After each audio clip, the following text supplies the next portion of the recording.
aksyon na nakakasira ng pag-ayuno. Sa batas ng Islam, ang kahulugan ng pag-ayuno ay binibigyan kahulugan bilang pagsamba sa makapangyarihan Allah sa pamamagitan ng pag-iwas sa mga bagay na nakakasira sa pag-ayuno mula sa pagsikat ng bukang liwayway hanggang sa pagdulog ng araw na may layuning mag-ayuno. Yan na siya, yan na. Ang pag-ayuno sa buwan ng Ramadan ay ika-apat na haligi ng Islam. So alam natin na ang Islam ay may 5 haligi. Pang-apat doon ay ang pag-ayuno.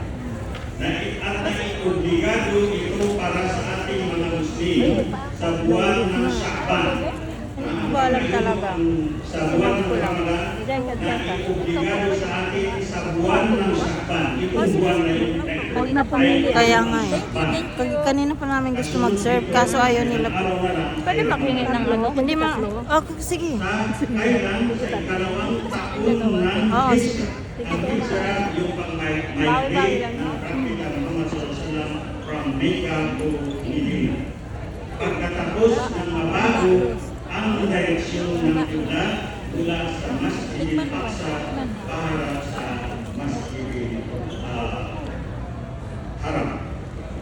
Sinabi na Hindi, parang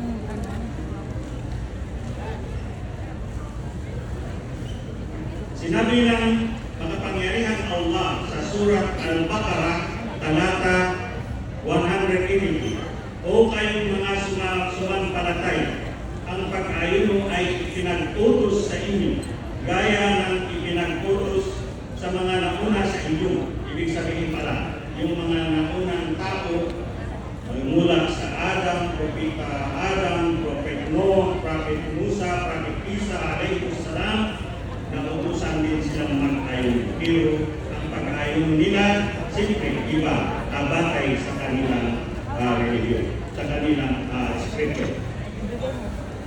Ano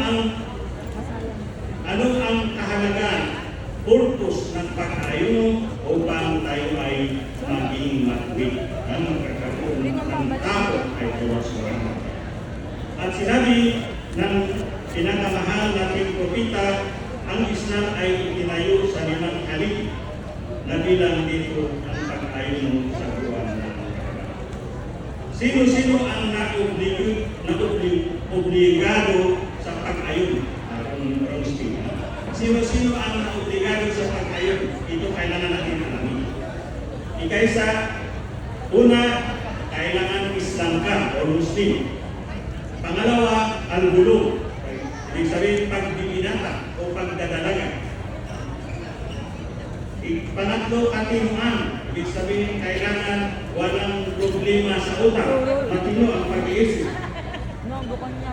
Pang-apat, ang kakayahan mag-ayuno. Hindi naman pinilit mag-ayuno yung may sakit. O kaya yung sobrang tanda na. Okay? May mga virtue o kaya condition kung anong gagawin nila kung hindi sila mag-ayuno. Pangatlo, paninirahan. Tulad sa atin, naninirahan tayo dito sa Kuwait. So, wajib o kaya obligado tayo mag-ayuno. Pero kung ikaw ay nagta-travel, halimbawa from Philippines to Kuwait o kaya from Kuwait to Makkah, na hindi obligado sa iyo ang mag-ayuno. Pero anong gagawin? Sa Allah meron tayo susunod. Pangatlo, kadalisayan mula sa rigla at pagdurugo pagkatapos ng panganganak para sa mga babae, para sa mga babae, yung mga sa mga lalaki. Sarap. Sarap. Mga kondisyon para sa wastu at katanggap-tanggap na pag-ayuno. Kailangan pala mayroon din tayong pag-ayuno. Siyempre, isa na doon, dagdag sa kanina, yung Islam, Pwede, hingan mo kami, o gutom na kami. sabi ng tabi, yung batang magdalagita na hindi pa umabot sa human age, kaya yung lalaki, kaya na nila maintindihan kung anong ang halal, kaya kung anong ang haram. Yun yung tinatawag na niyo. Kaya pwede niya masabi kung ano ang mali o kaya kung ano ang Dakay, kakakog sindadwa ha? kalayaan mula sa regla at pagdurugo pagkatapos ng pagpanganak para sa mga babae. Ibig sabihin, pag hindi siya cure mula sa regla, na hindi siya pwede makain. Manjari kumawa doon. Kaalaman sa pinahihintulutan oras ng pag-ayon. Kailangan malaman mo Para diretso. Gao. anong oras Oo, ya. Ibig sabihin, Kumakain pa kasi ako dito. alam mo na ito Tatlo, I ay love you. buwan ng Ramadan at saka sa araw ng Ramadan. Naggutom itong mga babae na to sa unahan na to na. Intention o layunin at sincerity. Ibig sabihin, kailangan sa first Pwede sa gabi ng Ramadan, layunin ka na, layunin mo na ikaw ay magpapasting. Dalawa ang maglaman dito. Either sa unang gabi, magkakaroon ka na ng intention o layunin na ikaw ay magpasting sa mga araw ng Ramadan. Yan isa. Pangalawa, sa isang madhab na pwede mo gawin ang layunin mo gabi-gabi. Yun ang pinaka-best na gabi-gabi magkakaroon ka ng layunin na upang mag-fasting sa araw na yung araw ng Ramadan. Mga gawain nagpapawalang visa. Ibig sabihin, meron pala, hindi pala nagpapasting dahil okay na. Meron pala mga gawain na mawalan ng visa o nasisira sa pag-ayon mo. At ito, higit na ipinagbabawal o haram kapag ginawa sa araw ng Ramadan. Pagkain at pag-inom. Sa araw lang ng Ramadan, bawal o haram uminom o kumain dahil nasisira ang ayon mo. Pakikipagkayit. Yung mag-asawa nagkakayit sa araw ng Ramadan, pero hindi naman haram sa gabi. Pwede gabi. Pwede nga yun na yung iftar mo kung kinakailangan. Kung hindi makapagbigay. Sadyang dinalabasan, ibig sabihin nagpapalabas siya ng hindi na natin sabihin at maraming mga bata. Na sinasadya niya, pero Yung patayo ng masarap. siya sa araw, Umaka doon. Kunin ko kaya doon. Kunin mo doon. Dali mo dito. Apat tayo eh. Apat kunin mo. Ahiya. dito pabalik na tayo sa pag-kumain, nakalimutan niya siya, tapos nakakain siya ng tayo. Kumuha ka doon. Ako rin nagdadala. Pagmamahal at pagtuturo pagkatapos ng panganganak para sa mga babae. Yun, kailangan lumabas sa araw ng Ramadan. Okay, lumabas sa araw ng Ramadan. Tutuloy na. May mga ulama sabi, pag lumabas after sa itutuloy mo na rin as respect sa Dagdagan namin yan, take home. itutuloy mo yung fasting mo, pero yung kabayan ka pa rin. Dito siya pumunta dito. Dito siya pumunta. Pagkabaliw, yung tao biglang nabaliw sa araw ng Ramadan, ay yun ay nasisira ang kanyang pag-aayon. Tutuloy pa rin. Nanghihina at kung magpatuloy ito, kumbaga nagkulak siya sa gabi, tapos itong panghihina niya ay nagpapatuloy hanggang bumuka ang liwayway. So, hindi na siya makapasting sa araw na yun. Kasi hindi naman pinapahintulutan sa atin yung may sakit ay magpapasting. Kaya nga sinabi al-Qudra, yung may kaya magpasting sa araw ng Ramadan. Apostasia, ibig sabihin sa Arabic al-Ridda, yung taong Islam siya, nagreliyon siya ng Islam, tapos bigla siyang lumabas sa Islam. Kaya lumakap ng ibang religion. Yun yung tinatawag na apostasya. Automatically, yung fasting niya nasira kayo.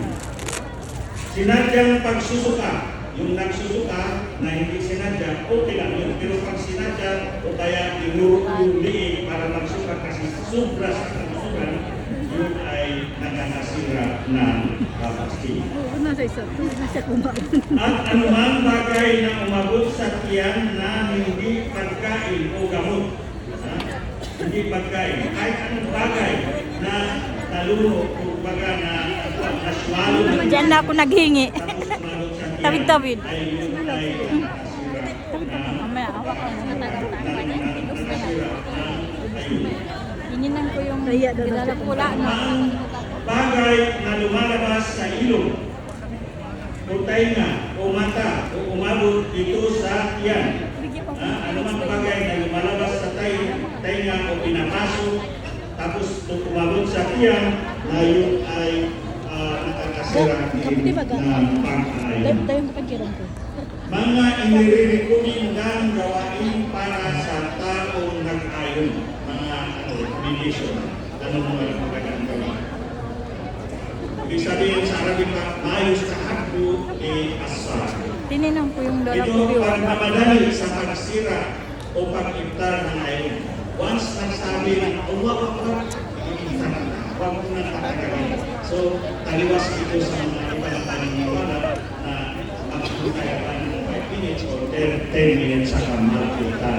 Kasi hintay naman nila yung mawawala yung una, yung masyado ng araw sa sunset. Wala kaming basura. Sabi ng Allah Akbar, Thank you po. yan yung sunnah. Sa akin na ito. Asa ka pa? Thank you. Akin na pala. Pag-ibtar ng Hindi na, hindi na. Ako na lang magtapos. at least, Ate, okay naman din. Ito po. Babalikan ko ako ng tubig. yun yung sunnah. Ang buka sa oras, ang buka sa oras ng pag-ayon.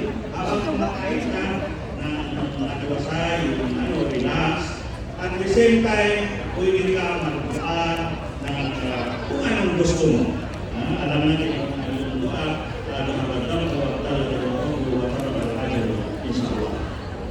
Really, oh. Magpaparami sa pagbasa ng Quran. Ate. Ikaw ay nag-ayon mo. Hindi ka pansinin.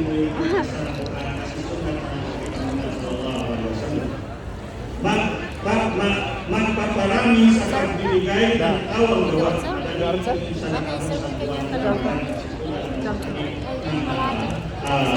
Michelle, sa lang kanina, dugbi-dugbi yun. Dugbi-dugbi yun. Ang gantimpala, ang halimbawa sa ibang araw ng Ramadan is multiply to 700. Dito sa bulan Ramadan, hindi lang yan. Dugbi-dugbi yun. Magsusumikap ka sa pagsamba at pagdarasal. Padamihin mo yung prayer mo, yung supplication mo, padamihin mo yung sa prayer mo ng sunnah.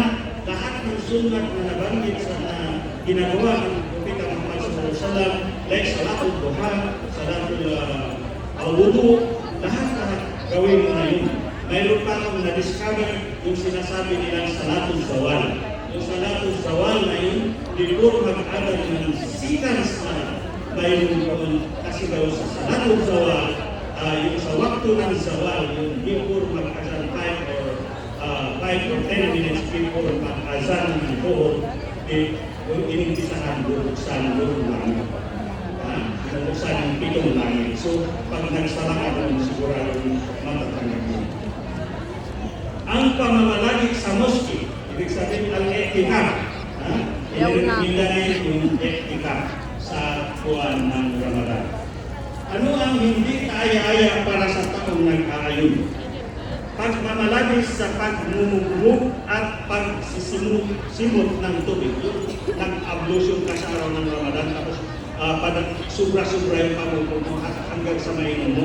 Iwasan mo yung abot dito sa o kaya yung sumisimot ng tubig hanggang abot na sa kasobra. Hindi yung kasobra. Pagmumura, ibig sabihin huwag kang magmumura, kaya mag-insulto ng kapwa sa buwan ng Ramadan. Sa buwan ng Ramadan, hindi lang sa araw. Hindi lang sa buwan ng Ramadan. Paninira at pagchichismis. Na. Sisiraan mo, sisismisan mo, sisiraan mo yung kapwa natin, Muslim man, o kaya hindi, huwag mong gawin yun kasi nasisira yung o kaya nakakabawas ng reward ng Ramadan. Yung luto mo hindi nababawasan, tapos yung reward mo mababawasan. Thank you. Pagsisinungaling. Pagsisinungaling, Huwag ka talagang magsinungaling kasi itong Ramadan parang school to. Dito tayo nag-training kung anong gawin natin sa Ramadan, dapat gawin natin din sa Ramadan. Ano ang pinagbabawal o kaya haram sa taong nag-ayun? Kumain at uminom. Although hindi siya bawal for the rest of the day, gabi, atawa o the rest all years hindi daw haram, pero pagdating ng Ramadan ay haram. Isang training kung paano ka mag-commit sa inutos ng Allah Subhanahu wa Ta'ala. Yung halal ay inaharam sa iyo sa within, let's say, 10 hours or 12 hours. So, lalo na yung haram, huwag mo talagang gawin kasi tinitraining ka na hindi pakainin sa iyo yung halal.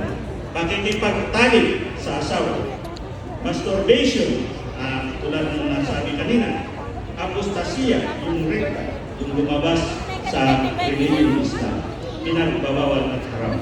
Mga mahalagang kadagdagan pasyo. Pagbabayad ng mga napalagpas na pag-ayuno, tadaos yan sa Arabic, ang sinumang nasira ang kanilang pag-ayuno sa buwan ng Ramadan ng walang wastong dahilan ay dapat siyang mag-ayuno sa ibang araw bilang kabayaran sa araw ng yun. Pagbabayad sala para sa napagsira ng pag-ayuno sa Meron. pagpagitan ng Pagkatapos ng tanim buwan. sa asawa sa araw ng buwan ng Ramadan. Sabi ko may kanin. Mayroon palang ano dito. Oo, ang kanin. Ang sinumang nakipagtalig sa kanyang asawa sa araw ng Ramadan ay dapat mag-ayuno sa ibang araw bilang kabayaran at dapat siyang magkakipara. Paano ang magkipara? Ibig sabihin, bayaran mo yung araw na yun plus kipara. Ano ang kipara? Ito ang kipara. Ito ang sunod-sunod ng kapara o kipara ng sinumang nakapagtalik sa kanyang asawa sa araw ng Ramadan. Pinahintulutan tayo sa gabi, pero huwag yung gawin sa araw. Isa, ito sunod-sunod ang pagpapalaya sa isang mananampalatayang alipin. Kasi dati may alipin, slave. So, sa ngayon, hindi na ito mandatory, sabi ng mga ibang ulama, kasi wala na tayong mahanap na slave.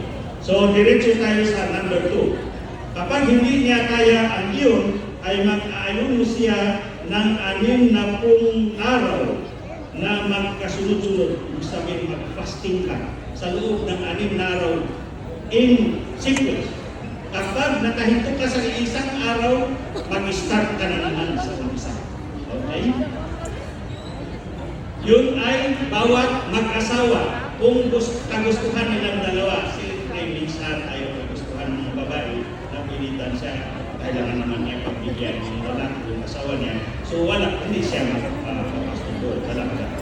Kapag hindi niya naman kaya ang iyon, magpapakain siya ng 60 mahirap na tao. Isang dakot na pagkain para sa bawat mahirap na tao o humigit kumulang 750 grams na pagkain. Ito ay maaari niyang gawin magpakain ng 6 na tao sa minsanan o pailang-ilang tao hanggang makumpleto niya ang 6 na tao na ayun niya. So, hindi na po natin, wala na tayong oras, insyaAllah, ano po na lang, doon na lang po doon, hanggang doon na lang po. So, sana mayroon tayong naintindihan. After Maghrib, mayroon tayong mga question and answer. Allahumma baligh Ramadana wa inna fihi ala siyami wal qiyam wa qadil basari wa hifdil lisan. Allahumma ij'alna fihi minal maqbulin wa qub lana fihi rahmata wal maghfirata wal itqa minan niran.